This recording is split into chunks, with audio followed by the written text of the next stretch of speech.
Mind की power को कैसे इम्प्रूव किया जा सकता है? जैसे हम अपने सेल फ़ोन को इम्प्रूव करते हैं, क्या हम अपने माइंड को भी इम्प्रूव कर सकते हैं? तो उसका आंसर है हाँ, हम अपने माइंड को भी इम्प्रूव कर सकते हैं। आज मैं आपके साथ शेयर करने वाला हूँ कुछ टिप्स जिसकी हेल्प से आप अपने माइंड को बेटर बना सकते हैं और उसको ज़्यादा अच्छा कर सकते हैं ताकि वो आपकी लाइफ़ को और बेटर कर सके, आपकी अंडरस्टैंडिंग बेटर हो सके। तो सबसे पहली चीज़ माइंड में ऐसा क्या होता है जिसमें एक माइंड जीनियस माइंड है और एक ऑर्डिनरी माइंड है। असल में ब्रेन में न्यूरॉन्स होते हैं। न्यूरॉन्स तो ऑलमोस्ट हर ह्यूमन के लगभग सेम ही होते हैं, उसमें ज़्यादा फ़र्क नहीं होता। बट फ़र्क होता है न्यूरॉन्स के कनेक्शन में। जैसे एक ह्यूमन ब्रेन में मोर देन 16 बिलियंस न्यूरॉन्स होते हैं। अब एक न्यूरॉन्स का कनेक्शन सराउंडिंग 1000 न्यूरॉन से होता है। अब आपस में ये जो कम्युनिकेट करते हैं जिनको साइनेप्स बोलते हैं, इसी पर ही सब कुछ डिपेंड करता है। एक जीनियस माइंड या एक व्यक्ति जो बहुत फास्ट लर्नर है या किसी के पास बहुत ज़्यादा अच्छी एबिलिटी है, किसी के पास सिंगिंग का टैलेंट है या बहुत सारे टैलेंट्स भी हैं, ये असल में ब्रेन के न्यूरॉन्स के कनेक्शन पर ही डिपेंड करता है। तो क्या करें हम अपने माइंड को बेटर करने के लिए? हम आपके क्योंकि न्यूरॉन्स बाय बर्थ जितने मिले होते हैं उतने ही होते हैं, वो साइज में कभी नहीं बढ़ते। बॉडी के सारे सेल चेंज होते हैं खाली न्यूरॉन्स को छोड़कर।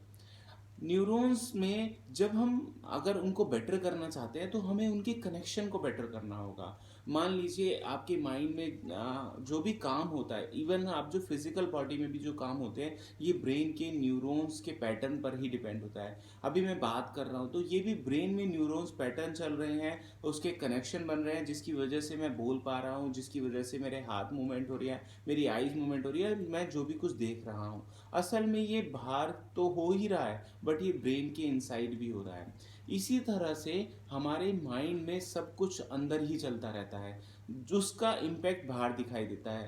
पैरालिटिक पेशेंट्स में जब वो न्यूरॉन्स के फंक्शन में डिस्टरबेंस आ जाता है तो बॉडी के फंक्शन में डिस्टरबेंस आ जाता है। बॉडी काम नहीं करती क्योंकि न्यूरॉन्स में कनेक्शन नहीं हो पा रहे होते, साइनेप्स में प्रॉब्लम हो जाती है। तो अगर आप अपने न्यूरॉन्स के साइनेप्स को या कनेक्शन को बेटर कर ले तो आप अपने माइंड को बेटर कर सकते हैं।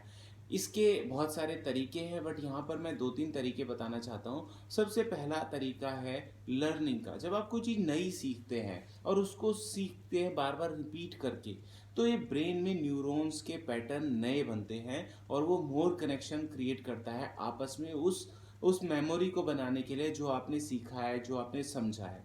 दूसरा होता है मेडिटेशन करना।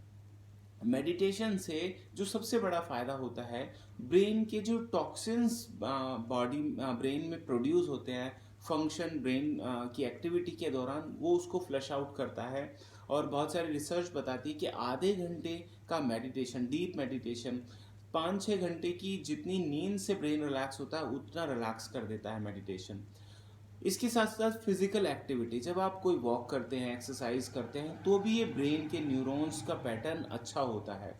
साथ साथ इसमें एक जो सबसे बड़ी इंपॉर्टेंट बात है वो ये है कि अगर आप बहुत ज़्यादा नेगेटिव हैं या आप अपनी पास्ट की कोई इवेंट को लेके, कोई घटना को लेके, कोई जो आपके साथ नेगेटिव हुई थी, स्टिल आप परेशान हैं, तो ये एक ब्रेन के लिए बहुत ज़्यादा नेगेटिव चीज़ होती है।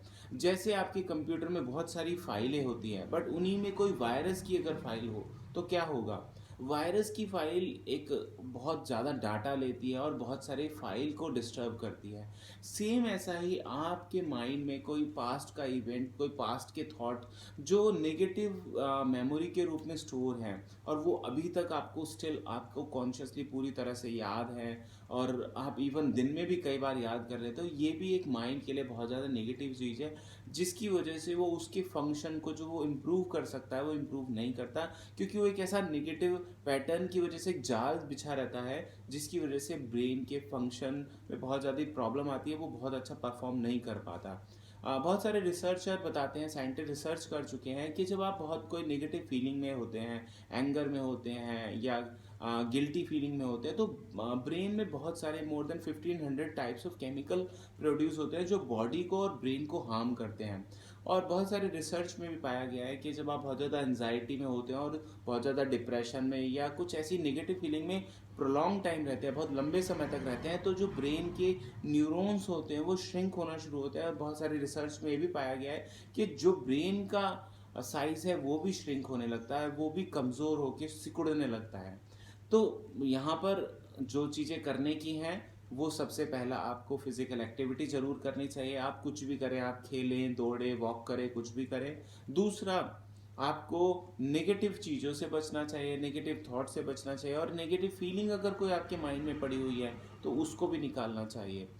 तीसरा, आपको डाइट भी ऐसी लेनी चाहिए जो ब्रेन के लिए नरिशमेंट वाली हो। अगर आप बहुत ज़्यादा कैफ़ीन लेते हैं, बहुत ज़्यादा चाय पीते हैं या बहुत ज़्यादा शुगर लेते हैं, तो ये भी एक ब्रेन के लिए अनहेल्दी डाइट्स में आता है।